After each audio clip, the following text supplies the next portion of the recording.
বলেন দুইটা মেয়ের যদি কেউ লালন পালন করে তাহলে আমি আর সেই পিতায় একসাথে জান্নাতে এইভাবে থাকবো। তখন তিনি তর্জনী এবং মধ্যমা আঙ্গুল দুটি জমা করে দিলেন। এইখানে আর একটা কথা আছে, তিনি বলেছেন মানালা কাফুল ইয়াতীম, কেউ যদি এতিমের লালন পালন করে সেই ব্যক্তি আর আমি জান্নাতে এইভাবে থাকবো। তখনও তিনি তর্জনী এবং মধ্যমা ইশারা করে দেখালেন, তবে দুইটার মধ্যে একটু ফাঁকা রাখলেন। এতিমের লালন পালন করলে আমার সাথে থাকা যাবে, তবে একবারই সাথে নয়। এই যে হাদিস বুখারী মুসলিম, কেউ যদি দুইটা মেয়ের লালন পালন করে তবে সেই পিতা আর আমি একসাথে।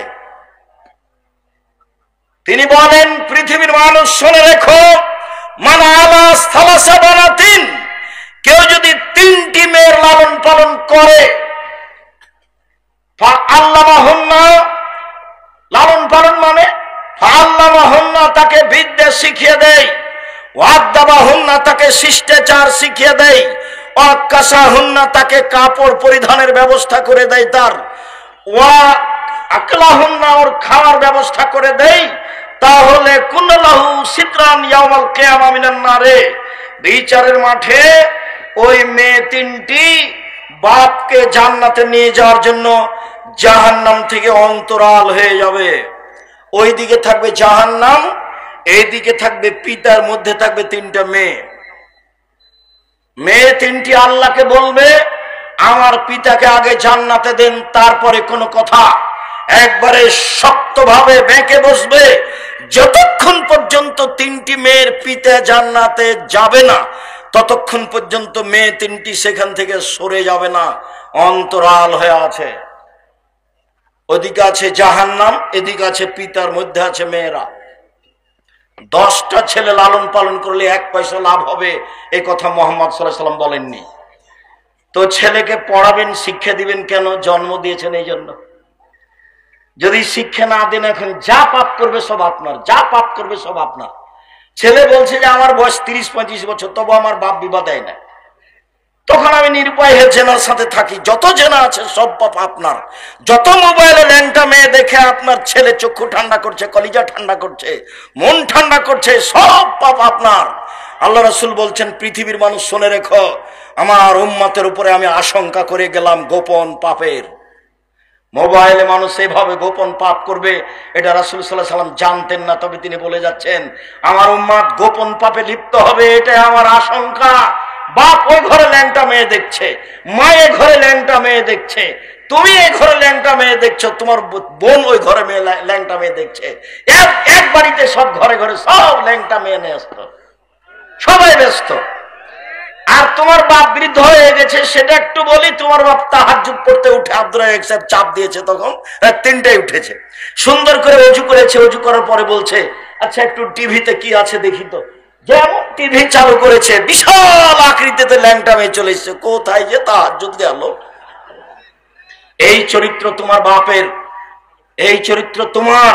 দোকানে বসে বসে তোমার বাপ ঘন্টার ঘন্টা সময় কাটায়, এশার সালাত আদায় করতে গিয়ে মাথায় টুপি পরে মাথায় দিয়ে দোকানে বসে থাকে, দোকানে ল্যাংটা মেয়ে নাচে। তোমার বাপ এখন বলুক যে আমি ভালো মানুষ। আল্লাহর নবী এশার সালাতের পরে কথা বলাকে ঘৃণা করতেন, আল্লাহর নবী এশার সালাতের পূর্বে ঘুমিয়ে যাওয়াকে ঘৃণা করতেন। হাদিস বুখারী মুসলিম। আমি বলেছি বাড়িতে প্রেসিডেন্ট আইয়ুবের মতো করে মার্শাল জারি করে রাখতে হবে, কারফিউ, রাত 10টার পরে কেউ এখানে জেগে থাকতে পাবে না। এই বাড়িতে রাত 10টার পরে কথা বলা নিষিদ্ধ, পড়াশোনা ব্যতীত, এটা ঘোষণা থাকবে বাড়িতে। তাহলে 10টায় ঘুমিয়ে গেছে 5 ঘন্টা, তাহলে কতটা বাজলো? 3টায় আপনি উঠে যান, আপনার ছেলে উঠে যাবে, নিজ নিজ ঘরে 2 রাকাত সালাত আদায় করে আল্লাহকে বলবে যে তুমি আমাকে এদেশের সবচেয়ে বড় শিক্ষিত করে দাও, তার তো রহমতের অভাব নাই। তুমি আমাকে বগুড়া শহরে একটা জমির ব্যবস্থা করে দাও, তুমি আমার এই ভ্যানটা ভেঙে গেছে, একটা নতুন ভ্যানের ব্যবস্থা করে দাও।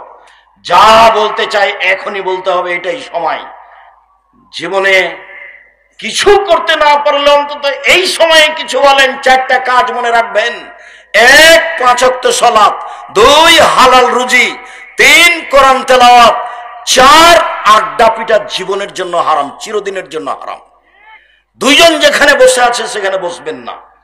যদিও আজকে আব্দুর রহিমের বক্তব্যের পরে আমাদের বক্তব্য চলে না, তারপরেও আমি যেহেতু এসেছি, কেমনে ফিরে যাই এটা একটা কেমন কেমন লাগে, তাই আমি আপনাদের সামনে দাঁড়িয়ে আছি। নাহলে আমিও চাচ্ছিলাম যে যা হয়েছে হয়েছে, সালাম দিয়ে চলে যাই। আব্দুল্লাহ কি বলেছে আমি তখন শুনিনি।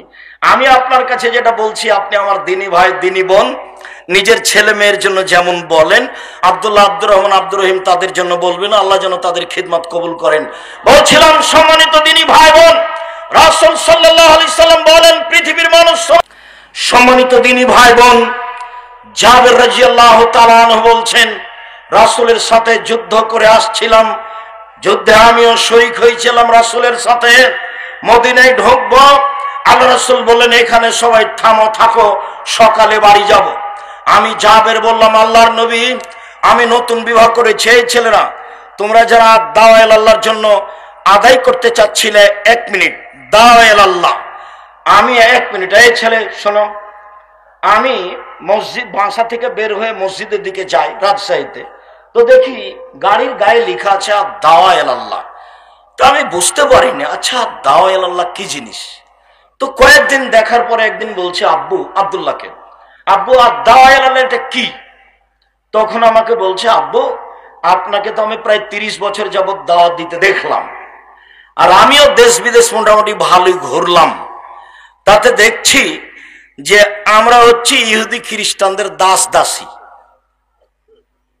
নইলে আমরা যারা বাংলাদেশি ইঞ্জিনিয়ার তারা হলাম পদ্মা সেতুর লেবার, আর ওরা হলো পরিচালক, টাকা আমাদের, সবকিছু ওদের।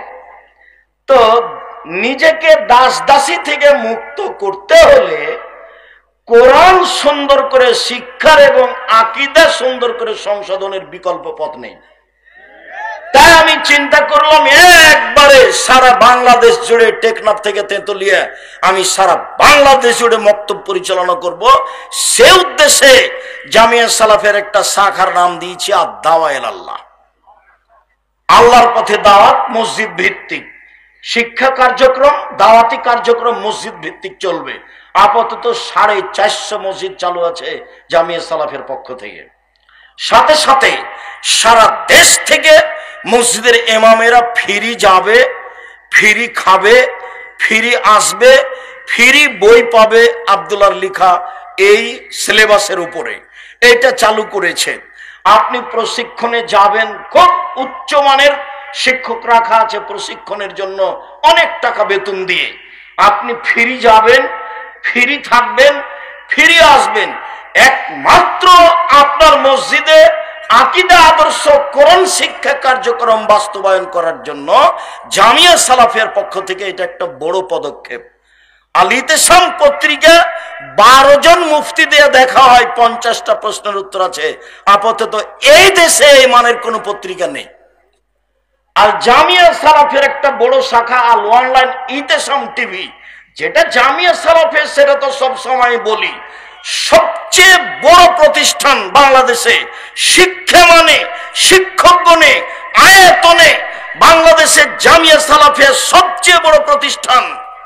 আয়তনে রূপগঞ্জ, নারায়ণগঞ্জ প্রায় 100 বিঘা জমির উপরে, জামিয়া সালাফিয়া ডাঙ্গিপাড়া প্রায় 40 বিঘা জমির উপরে, মেয়ে শাখা আপনার এতে তানোরে 60 থেকে 70 বিঘা জমির উপরে, দিনাজপুরে যেটা প্রায় 20 বিঘা জমির উপরে। আয়তনে সবচেয়ে বড়, শিক্ষক সংখ্যায় 300 জন শিক্ষক শিক্ষিকা জামিয়া সালাফায়। শিক্ষক গুণে ইন্ডিয়ান শিক্ষক, সৌদি শিক্ষক, বাংলাদেশি শিক্ষক, দামি দামি শিক্ষক, মানে তাদের বেতন লাগে 2024 পর্যন্ত 32 লক্ষ। 2025 এসে কত লাগবে তা আমার কাছে হিসাব এখনো আসেনি। এটাই হচ্ছে আপনাদের জামিয়া সালাফিয়া। এইটাকে আপনি মনে রাখবেন। শুনুন।